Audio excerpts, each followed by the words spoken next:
Support comes from the Missouri Forest Products Association, providing more than 41,000 jobs in the production of wood pallets, railroad ties, white oak barrels, hardwood floors, and more.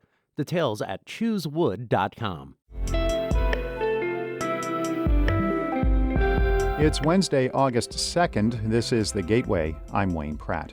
The Department of the Interior released a report last year about federal Indian boarding schools that took Native children from their parents and communities in the 1800s. They needed a source of funding. And at the same time, federal officials were in this really pushing this policy in the Indian Bureau of cultural genocide. We'll examine the legacy of these schools in Illinois in just a few minutes.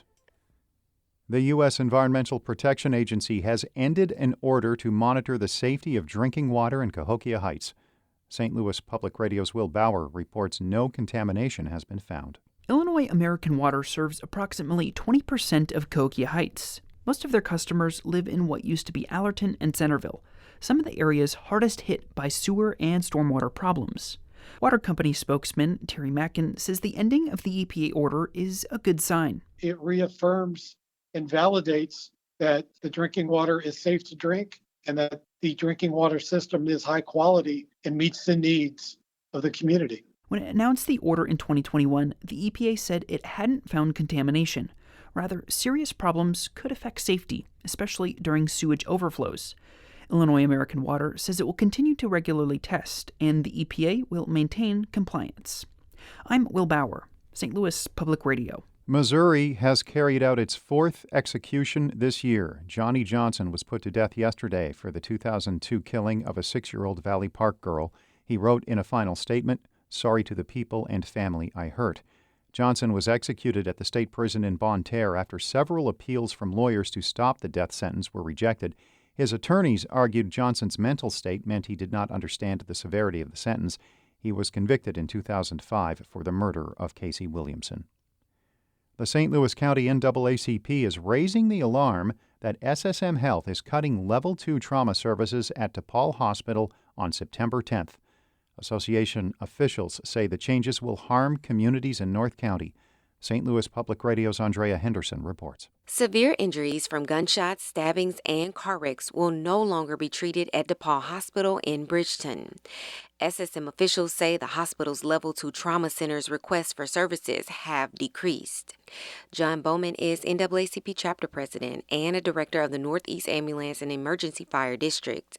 He says paramedics respond every day to severe injuries. If you get one gunshot per day, that's one trauma victim that if you make a decision to transport that person 30 minutes opposed to 10 minutes, you have made a life or death decision. The NAACP will meet next week with SSM officials to discuss the plan.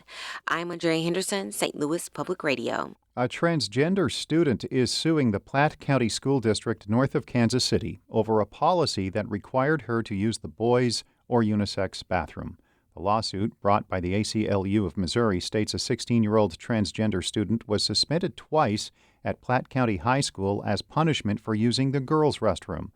Dustin Farr is the student's father. He says the school's policies caused his daughter's severe depression. Suicide rate in LGBTQ kids is astronomically higher than any other group, and drug use. It's a spiraling effect, and if someone doesn't stand up, we're going to lose all of our kids. The lawsuit asks the state to overturn Platte County's bathroom rule. It also asks for monetary damages. A Republican lawmaker says there is plenty of work to be done to relieve an overbearing caseload in Missouri's Children's Division. St. Louis Public Radio's Jason Rosenbaum has more from Representative Hannah Kelly's appearance on Politically Speaking. For years, Children's Division investigators looking into child abuse or neglect claims have faced daunting caseloads, making it difficult to determine if accusations can be substantiated.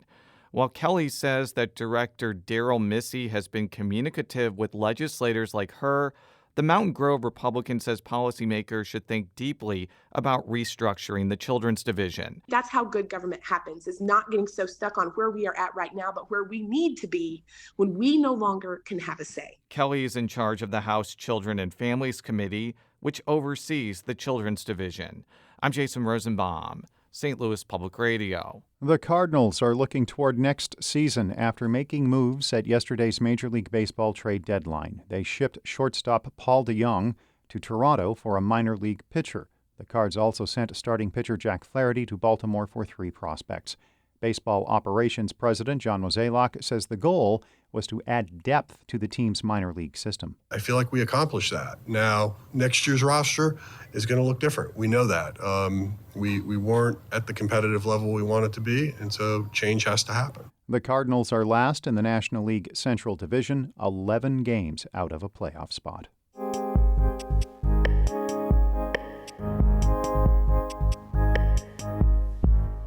The United States Department of the Interior released a report last year about federal Indian boarding school policies that took Native children from their parents and communities in the 1800s. Peter Medlin has more on the legacy of Native residential schools in Illinois. I'm on the side of a busy road in suburban Cook County where an old gate pokes out of the trees. Here's the sign, St. Mary's Cemetery.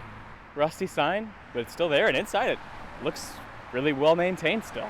A rusted cross is on top of the sign, and the little cemetery sits on the far corner of Maryville Academy's campus. It's a Catholic child care organization and residential school.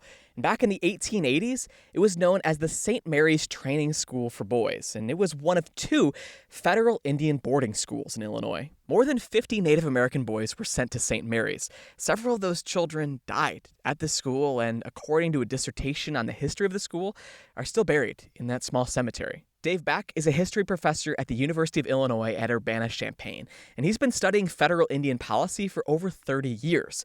There are no federally recognized tribal lands in Illinois, and Beck says the Native kids at St. Mary's were from South and North Dakota, 900 miles from home. The children were taken from Spirit Lake Reservation Community and the Standing Rock Reservation. So those were Dakota and Lakota Indian boys. And then apparently some Ojibwe boys from the Pembina Band of Turtle Mountain. And unlike many boarding schools, St. Mary's also housed non-Native orphans and dependents of Cook County.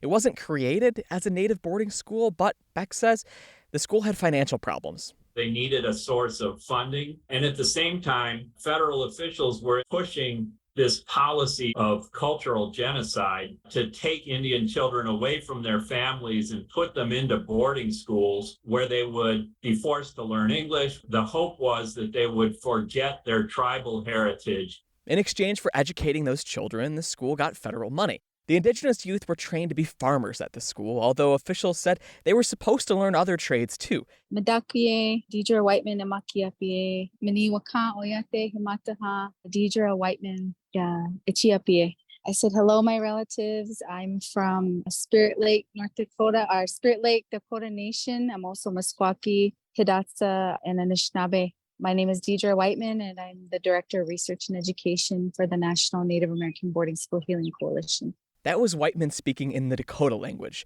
The Healing Coalition is pushing Congress to pass the Truth in Healing Commission on Indian Boarding School Policies Act. It was reintroduced by Senator Elizabeth Warren in June. Whiteman, who grew up in the Quad Cities, says a commission could help answer basic questions like how many kids were forced to attend these schools. Researchers know it's in the hundreds of thousands, but what were their names? Papers at the time mentioned some of the St. Mary's kids' names, with new English names listed alongside them. Whiteman says it's hard to know if those names are totally accurate or not. Also, a commission like the one created by the Canadian government could investigate how many children were abused or died at the school and what the long-term impacts on the families have been. Another part of her work is research. The DOI has released 408 boarding schools that were federally funded. Us at NABS, we found 521 schools. That could mean more schools in Illinois that weren't federally funded. She says several former residential schools have reached out to them about acknowledging their history and establishing a relationship with tribal communities. Some tribes have also worked on repatriation to return home children's remains buried at residential schools. The other residential school in Illinois was the Homewood Boarding School in Peoria County, which is now a state park. The Illinois Department of Natural Resources operates the site, and in May 2022, after the Department of the Interior's report, then Director Colleen Callahan said they'd be reviewing how they tell the history of that site in the coming days and months. A spokesperson for IDNR told WNIJ that they had nothing to report yet. The now Maryville Academy doesn't mention the school's time as a boarding school on its Our History section of its website.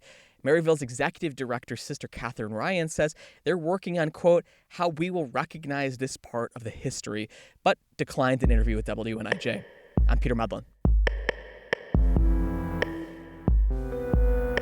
Peter is a reporter at the member stations that make up Northern Public Radio. The Gateway is a production of St. Louis Public Radio, a listener-supported service of the University of Missouri-St. Louis. Music by Ryan McNeely of Adult Fur. I'm Wayne Pratt.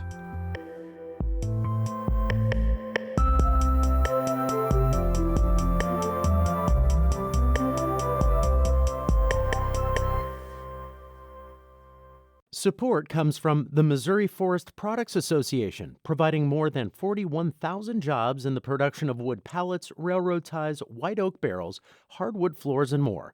Details at choosewood.com.